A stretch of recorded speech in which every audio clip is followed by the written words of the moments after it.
नमस्कार, Mithila must news में आपका स्वागत है। मैं मनोज और मिथिला मस्ट न्यूज लगातार चुनावी अपडेट आपको दिखाती रही है। हम बता दें कि मतदान के दरमियान सुबह से लेकर के देर रात तक हम हर अपडेट आपको दिखाते रहे। दरभंगा के डीएम, एसएसपी और आईजी के द्वारा जनता को बधाई दिया गया शांतिपूर्ण मतदान के लिए। वहीं बता दें 31 लोगों की गिरफ्तारी हुई है और 30 से ज़्यादा वाहन जब्त किए गए थे।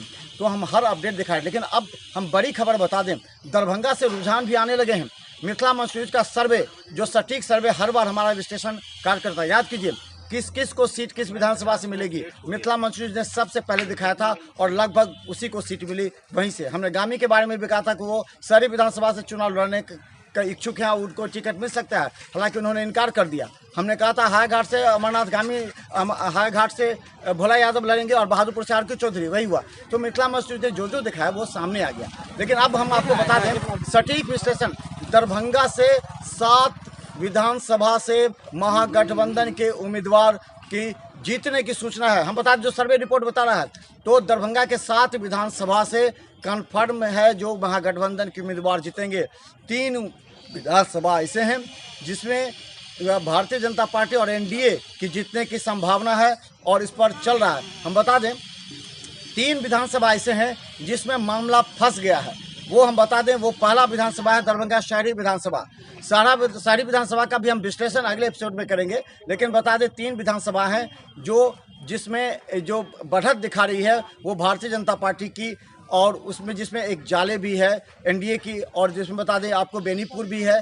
तो ये सामने आ रहा है, दरभंगा शहरी विधानसभा सीट फंस गया है। फंस इसलिए गया है वो हम आपको अगले विश्लेषण करेंगे, लेकिन आपको बता दें बहादुरपुर में भी मामला फंसता नजर आ रहा है। वहाँ से मदन सहनी जनता दल यूनाइटेड के हैं और भोला और आर.के. चौधरी आपको राष्ट्रीय जनता दल से हैं। तो वहाँ भी मामला थोड़ा सा फंसा है, लेकिन आगे एपिसोड में हम विश्लेषण करेंगे कि आखिर बहादुरपुर से कौन बढ़त ले रहा है, तो उस पर भी बात करेंगे। हम बता दें बेनीपुर में अजय चौधरी के बारे में है कि वो लीड कर सकते हैं, अजय चौधरी जदयू के बेनीपुर से। तो इस तरह हम बता दें जाले से जीवेश मिश्रा के लीड करने की बात है। तो ये जो 3 है जिस पर चर्चा हम करेंगे, लेकिन हम बता दें 7 विधानसभा में महागठबंधन के उम्मीदवार आगे बढ़त लिए हुए हैं दरभंगा से।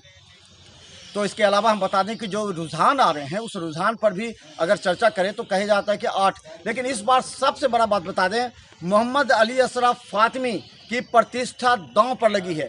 आने वाला जो मतगणना के जो रिपोर्ट होंगे, जो यहाँ से सीट तय होगा, अगर ये बात कहें MY समीकरण में कहीं से भी कोई टूट नहीं हुई है। हम बता दें मोहम्मद अली अशरफ फातिमी ने हमसे साफ कहा था कि अब जो ट्रेंड चल रहा है वो निश्चित तौर पर जो माई समीकरण में टूट हुआ है और जो मुस्लिम जो वोटर हैं वो निश्चित तौर पर जदयू के साथ जुड़े हैं। लेकिन जो रिपोर्ट रुझान आ रहे हैं उसमें कहीं से भी माई समीकरण में टूट नहीं हुआ है, ये स्पष्ट हम बता दें।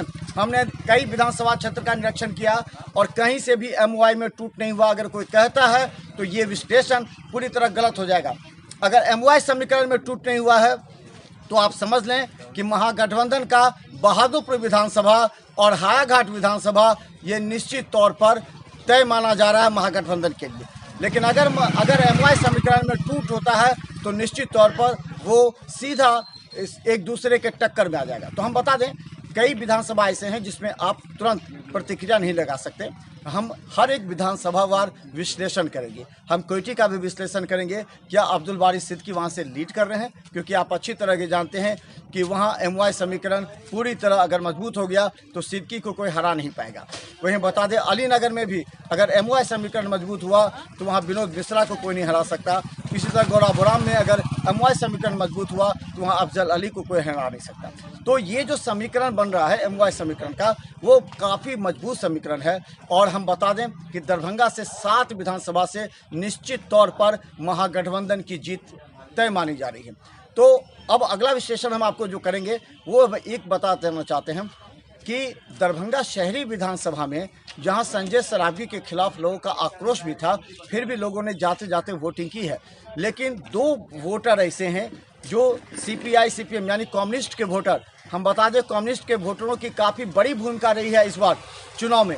अगर कम्युनिस्ट वोटरों ने बहादुरपुर में वोटिंग किया है महागठबंधन को, तो महागठबंधन के उम्मीदवार की भी जीत तय मानी जा सकती है। अगर दरभंगा शहरी विधानसभा में अमरनाथ गामी के पक्ष में अगर किया है तो अमरनाथ गामी की भी जीत तय मानी जा सकती है। लेकिन दरभंगा शहरी विधानसभा में एक और जो नीतीश कुमार का जो अंत में बयान आया था, वो सेंटिमेंटल बयान अगर नीतीश कुमार के वोटरों को प्रभावित किया, तो ये वोट अगर अमरनाथ संजय सरावगी को मिलते हैं तो दोनों के बीच मुकाबला काफ़ी कड़ी टक्कर का है। तो हम ये नहीं कह सकते कि दरभंगा शहरी विधानसभा में क्या होगा, लेकिन 7 विधानसभा में साफ पल रहा महागठबंधन का भारी तक। देख रहे हैं मिथिला मैसेज का हर विश्लेषण, हर घंटे अपडेट पर यूट्यूब में सब्सक्राइब करें और शेयर करें। धन्यवाद।